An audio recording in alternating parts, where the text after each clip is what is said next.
iPhone XR versus iPhone 11 Pro speed test. Let's begin with a boot up in 3, 2, 1 and see which one can get there first. Now, we're going to see in this video how much of an upgrade you do get if you decide to trade in or get rid of your iPhone XR for iPhone 11 Pro. Now, keep in mind that this one has 3 gigabytes of RAM, an Apple A12 Bionic, and this one over here does have an Apple A13 chip with 4 gigabytes of RAM, and the iPhone XR beats the 11 Pro on the boot up. And so let's see how they do with Face ID. So if we take a look at the iPhone XR, you can see very fast in performance.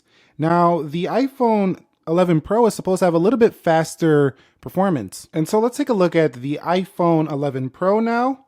And you can see swipes right in, not seeing a big deal of difference between this and the iPhone XR. Now, what I do see a difference in is just the iPhone 11 Pro. You can kind of look at it on odd angles, whereas with the iPhone XR, I feel like if you look at it on odd angles, you might miss more often than the 11 Pro. Okay guys, so we've arrived at the app portion. Everything closed out for the 11 Pro, everything closed out for the XR. Let's go to calendar. Pretty similar. Let's go into clock. Pretty similar again. Let's go into calculator.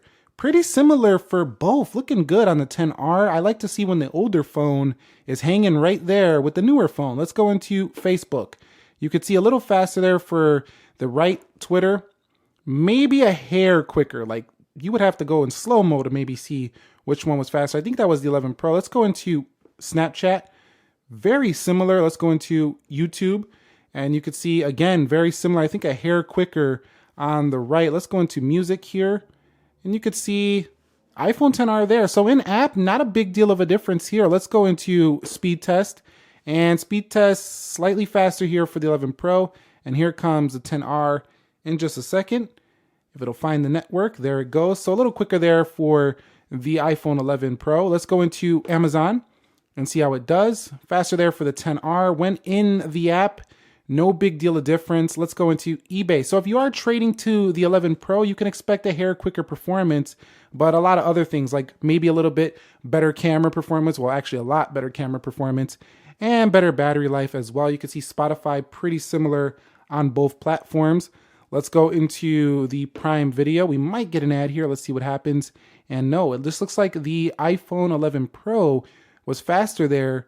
Let's click a link here. You can see this is really just going to be down to if you got a XR and you're getting 11 Pro, you know, you want the smaller size. Maybe you're done with the XR. Maybe you want the better OLED display. There's a lot of things. Let's go into PUBG Mobile, but I don't think speed's going to be one. You can see in this test that we're doing, just open up our day-to-day stuff. We might be playing PUBG or something. It's just not that big of a deal of a difference. So yeah, 11 Pro is a hair quicker though. But I mean, you're not going to lose in PUBG just because of a hair quicker. So that's pretty good stuff for the XR, showing that the XR is so well optimized, you can keep it a long time. Let's go into Dead Trigger 2, see what happens here. And that one's going to the 11 Pro, hit play. So the chips, I think, is going to show more in the long run. Like later on is when it's going to show more of its performance gains on the right. Let's go into the final game, Mortal Kombat, and see what happens here. So this game is a little bit graphically intensive, so we'll see if the 11 Pro can show up the XR with its more performance that it technically has here. And it looks like it is. So you are seeing that the 11 Pro does have more power. It's clear right here, just loading up these graphics. It's a more powerful phone, but I don't think it's enough at all to be a reason to upgrade your XR. But still, if you do upgrade, it's not like you're going down at all. You definitely are not. You're actually going up a little bit in performance, but not enough to make that your reason. Let's go ahead and just go through the applications to see how they do handle the RAM management. So that's on the right side on this one. Let's go into Dead Trigger and come out of here. So what I really like about the iPhones is that they come out of these apps so smooth, and you can just see right there, very good stuff on both. And some people say, well, you need to go ahead and, you know, check to see if it paused, but most of these apps aren't pausing. However, I will state that a lot of these iPhones will, with this lower amount of RAM, if you are running them hard and they get a little bit warm, they will start to close some apps in the background. I've had it happen to me. So if you're going hard on them, it can happen. But day to day, generally, it's just super well optimized and it's not going to bother you.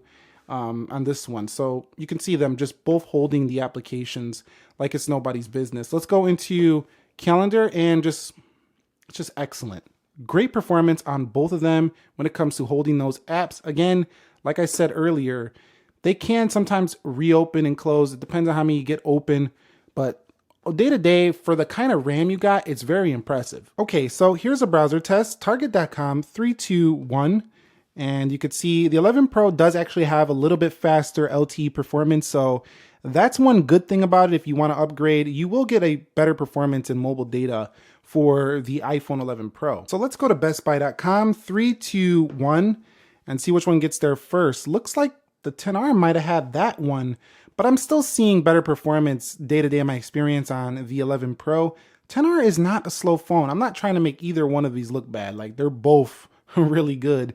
Where the 11 Pro can make the 10R look bad is just the display quality, really. For this last one, let's go to walmart.com 321 and see how they do. Ooh, the 10R looks like to have won that one as well. So yeah, overall, both very smooth in browsing. Again, still waiting on the ProMotion display for the iPhone 12. But again, you know, this upgrade, it's like no upgrade besides the other pieces of hardware, like the camera, the battery.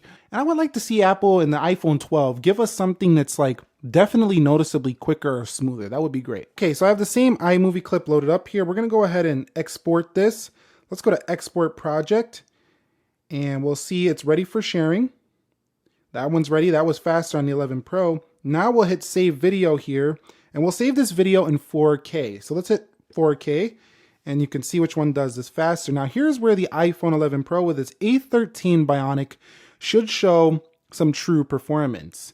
Day-to-day stuff about equal, but look at this A13 Go.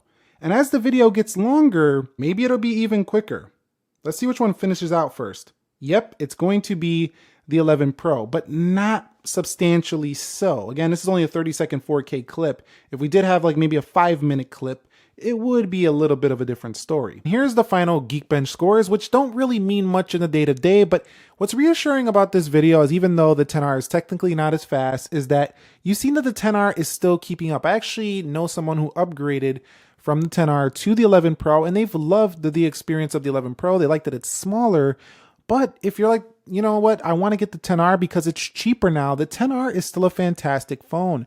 The main reason to go ahead and jump over to the 11 Pro is going to be the ultra wide camera, and it also has about the same battery life, if not better, in some scenarios, depending on how you use it day to day. I think what's really impressive is how the 10R is continuing to perform. So let me know if you guys did this upgrade, and if you're gonna buy one of these, let me know if you have any questions, comments, concerns. And if you already like have an experience with both, share that with the community. It helps people out to decide which phone they want to buy. Right now, thumbs up if you enjoyed it. Thank you very much for watching. Nick here, helping you to master your technology. I will catch you all in the very next episode, and peace.